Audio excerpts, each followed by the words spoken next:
ತಿರುಗಿಸ್ತಾರಲ್ಲ ಅವರು ಗಾಡಿನ ಭಾಳ ಹೊಡಿತಾರೆ.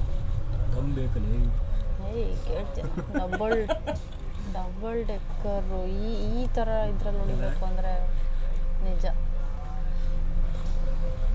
ಅವರು ಆರಾಮಾಗಿ ಓಡಿಸ್ತಾರೆ. ಡ್ರೈವಿಂಗ್ ಅದಷ್ಟು ಕ್ರಿಟಿಕಲ್ ಇರ್ತಂತೆ, ಅಂದರೆ ಒನ್ ಆಫ್ ದಿ ಟಫೆಸ್ಟ್ ಅಂತೆ ಇದು ಆ್ಯಕ್ಚುಲಿ. ಹೌದು, ಡಬಲ್ ಡೆಕ್ಕರ್ ಕಷ್ಟ. ಇವರು ಅಷ್ಟು ಟ್ರೈನಿಂಗ್ ಕೊಡೋದೇ ಇಲ್ಲಂತೆ. ಬ್ಯಾಲೆನ್ಸ್ ಆಗಬೇಕು ಗಾಡಿ. ಅಲ್ಲೆಲ್ಲ ಹುಡುಗಿರು ಹೊಡಿತಿರ್ತಾರೆ ನೀವು ಬರಿಯಲ್ಲಿ ಹೊಡಿತಿರ್ತಾರೆ. ಈಗ ನೋಡಿ ಡೌನ್ ಹೋಗುತ್ತೆ ಅಂತ. ಹಾಂ, ಇದು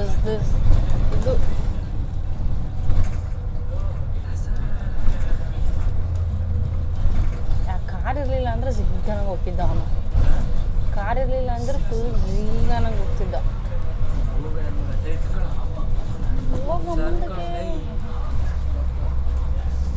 ಇದು ಕರ್ವ್ಸ್ ಇದೆ, ಸ್ಟ್ರೈಟ್ ಇರಬೇಕು. ಎಷ್ಟು ನಿಧಾನ ಹೊಡಿತಿದ್ದ ನೋಡು, ಹೋಗು ಮರಯ್ಯ.